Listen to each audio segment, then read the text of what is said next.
আমার প্রিয় আপুরা যারা গ্রামে বড় হয়েছে বা মফস্বল শহরে বড় হয়েছে তাদের আজকে ছোটবেলা আর কিছু স্মৃতি মনে করিয়ে দিচ্ছি। দেখতে পাচ্ছেন আমরা কিন্তু হাঁড়ি পাতিল বানাচ্ছি মাটির। আমরা যারা গ্রামে মফস্বলে বড় হয়েছি তখন কিন্তু এতটা জনবসতি ছিল না, তখন বাড়ির আশেপাশে মাঠঘাট ছিল। তো আমরা শীত আসার পরে আমরা এরকম হাঁড়ি পাতিল বানাতাম। তখন মাঠঘাট একদম শুকিয়ে যাওয়া শুরু করতো। তখন কিন্তু ক্ষেতের যে মাটি এগুলো একটু নরম থাকতো, ওই নরম মাটিগুলো আমরা সংগ্রহ করে এরকম হাঁড়ি পাতিল বানাতাম। আমরা পুরো শীতে বা ডিসেম্বর মাসে কিন্তু আমাদের স্কুল বন্ধ থাকতো, তখন আমরা এগুলো দিয়ে খেলতাম। আর এগুলো শুকিয়ে কালার করে সারা বছরে আমরা মাটির এই হাঁড়ি পাতিলে আমরা অনেক মজা করে খেলাধুলা করতাম, যেটাকে বলে আর কি হাঁড়ি পাতিল খেলা। সেগুলো খেলতাম আমার আশেপাশের আমাদের ছোটোবেলার বান্ধবীদের সাথে। তো আমি আজকে আমার সেই ছোটোবেলাটাকে স্মরণ করলাম। আজকে আমার শ্বশুরবাড়িতে আমরা সবাই মিলে বসে সেই ছোটোবেলার হাঁড়ি পাতিলগুলো বানাচ্ছি। আমি কয়টা বানিয়েছি কিন্তু আমারগুলো অতটা সুন্দর হয়নি। আমাদের বাচ্চারা যেগুলো বানাচ্ছে ওগুলোই অনেক সুন্দর হচ্ছে। অনেক বছর আগে বানিয়েছি, এখন আসলে ওরকমভাবে বানাতে পারি নাই। তারপরও মজা করেছি। শৈশবকালের স্মৃতি কখনো ভোলার মতো না। জীবনের সবচাইতে সুন্দর মুহূর্ত হচ্ছে শৈশবকাল। যারা এখন বাচ্চারা আছো, যদি আজকে আমার ভিডিওটি দেখো, তোমরা অবশ্যই শৈশবকালটা এনজয় করো, নাহলে একসময় পস্তাবা। এখনকার বাচ্চারা তো শৈশবকালটাই বোঝে না, তারা এখন মোবাইল নিয়ে।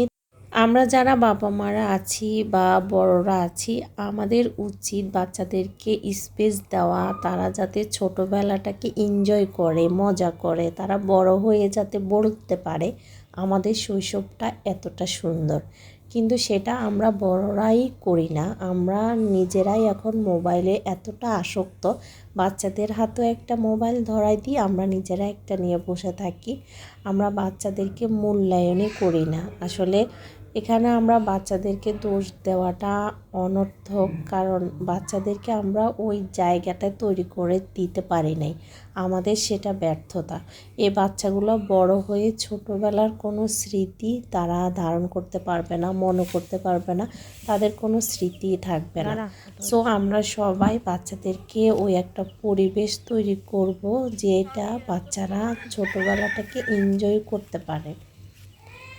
আসসালামু আলাইকুম, welcome back to my channel. আমি বাংলাদেশি ব্লগার মম পপি বলছি, গ্রামের বাড়ি থেকে। সকালে সুন্দর স্নিগ্ধ একটা পরিবেশ, সুন্দর একটা বাতাস, কিছুক্ষণ হাঁটাহাঁটি করছি। দেখতে পাচ্ছেন কুয়াশা আচ্ছন্ন চারপাশে। এটা দেখতে যে আমার কাছে কি ভালো লাগে, এটা কি বলবো। আপনারা দেখে আপনাদের কাছে হয়তো বা অনেক ভালো লাগছে। তা আমাদের বাড়ির সামনেই হচ্ছে হালকা পাতলা সবজি, এগুলো আমরা প্রতিদিনে কিছু না কিছু এখান থেকে নিয়ে তাজা তাজা রান্না করে খাই। তো আজকে ভাবলাম যে একটা লাউ রান্না করব। এখানে দেখতে পাচ্ছেন এগুলো আমরা গতকালকে বানিয়েছি। এখন এগুলোকে একটু রোদ্রে দিয়েছে, যদিও এখনও রোদ উঠে নাই, অনেকটা শুকিয়ে গেছে হাঁড়ি পাতিলগুলো। তো আমাদের মেয়েটা, মানে এটা হচ্ছে আমাদের বাস্তি, ও এগুলোকে সাইজ করতেছে, কেটে একটু ফিনিশিং দিচ্ছে। আর দেখেন আমি মস্ত বড় একটা লাউ কাটতে চলে আসলাম। তো লাউটা আজকে রান্না হবে, আর সকালে নাস্তার জন্য আমি একটু ভাজি করব, আর বাকিটা মাছের মাথা দিয়ে রান্না করব।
আমার হাঁটাহাঁটি শেষ হয়ে গেছে। আমি একদমই ভোরে ঘুম থেকে উঠে কিছুক্ষণ বাইরে হাঁটাহাঁটি করেছি। ভালোই ঠান্ডা পড়েছে, গ্রামের তো ভালোই ঠান্ডা। যদিও এই ভিডিওটা আরও অনেক আগের ছিল, ডিসেম্বর মাসের।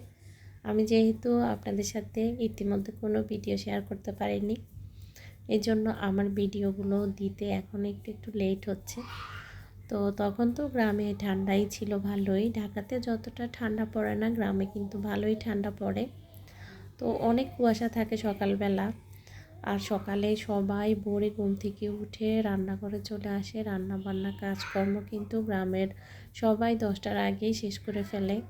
তো আমি এখন চলে আসলাম রান্নাঘরে। আমি কিছুক্ষণ হাঁটাহাঁটি করেছি, সকালের বাতাসটা নিলাম, ভালোই লেগেছে। কিন্তু আমার তো আবার ঠান্ডা সমস্যা, তারপরেও কিন্তু আমি সকালটা অনেক বেশি এনজয় করি। সকালের ওয়েদার, সকালের সৌন্দর্যটা অন্যরকম। সারা দিনটা মনে হয় যেন অনেক বেশি ভালো কাটে।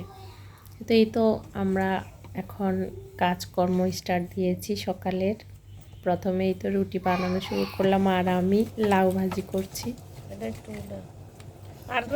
আমার ভিডিওটি আপনাদের কাছে কেমন লাগে জানি না, যদি একটু ভালো লাগে তাহলে প্লিজ একটা লাইক দিবেন। আর যারা নতুন আসেন আমার চ্যানেলটি অবশ্যই সাবস্ক্রাইব করে দিতে পারেন যদি আপনাদের কাছে ভালো লেগে থাকে আর কি। আর পাশে থাকা বেল বাটনটি অন করে দিবেন, এতে করে আমি যখন নতুন কোনো ভিডিও দিব আপনারা সেটা সময় সুযোগ করে দেখে নিতে পারেন। আর যারা নতুন আসেন একটা কাজ করবেন, কমিউনিটিতে একটা লেটার রাখবেন, এতে করে আমি আপনাদেরকে খুঁজে পেতে অনেক বেশি সহজ হবে।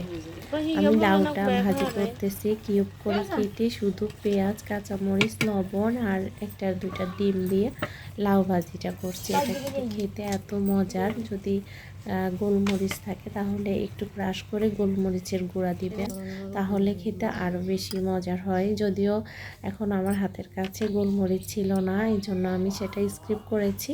কিন্তু আসলে খুবই মজা লাউ ভাজিটা, এইভাবে আমি অনেক সময় করে থাকি। তো আজকে সকালের নাস্তা হচ্ছে লাউ ভাজি, রুটি আর হচ্ছে রসের মিষ্টি ছিল দিয়ে আমরা আজকে সকালের নাস্তাটা সেরে নিব। তো এখন রোদ উঠেছে, প্রায় 10টা বেজে গেছে, সবাই নাস্তা করতে বসেছে। আমার ননদরা এসেছে। আমরা যেহেতু বাড়িতে আসছি, এই জন্য আমার ননদরা, ওদেরও পরীক্ষা শেষ বাচ্চাদের। তো আমার 2 ননদে এসেছে। আমাদের শ্বশুরবাড়িতে এখন জমজমাট অবস্থা। এখন সবাইকে নিয়ে নাস্তা করতে বসেছে। এখানে আমরা ছোট করে একটা টং দিয়েছি, এটার উপরে আমরা বসে রোদ পোয়াই বা আড্ডা দিয়ে খাওয়া দাওয়া করি বাইরে বসে। এটা খুব মজা হয়। ঘরের মধ্যে গিয়ে ঢাকার মতো আমার কাছে থাকতে ভালো লাগে না। গ্রামে এসে গ্রামের পরিবেশে গ্রামের সাথে অ্যাডজাস্ট হয়ে থাকতে আমার ভালো লাগে। উঠানে বসে খাওয়া দাওয়া এগুলো আমি খুব বেশি এনজয় করি। কথা বলতে বলতে আমি একদমই ভিডিও শেষ পর্যায়ে চলে এসেছি। আজকে এই পর্যন্ত, আবার দেখা হবে, আবারও আপনাদের সাথে অনেক কথা হবে, অনেক গল্প হবে। সেই পর্যন্ত সবাই আমার সাথে থাকবেন। আসসালামু আলাইকুম, আল্লাহ হাফেজ।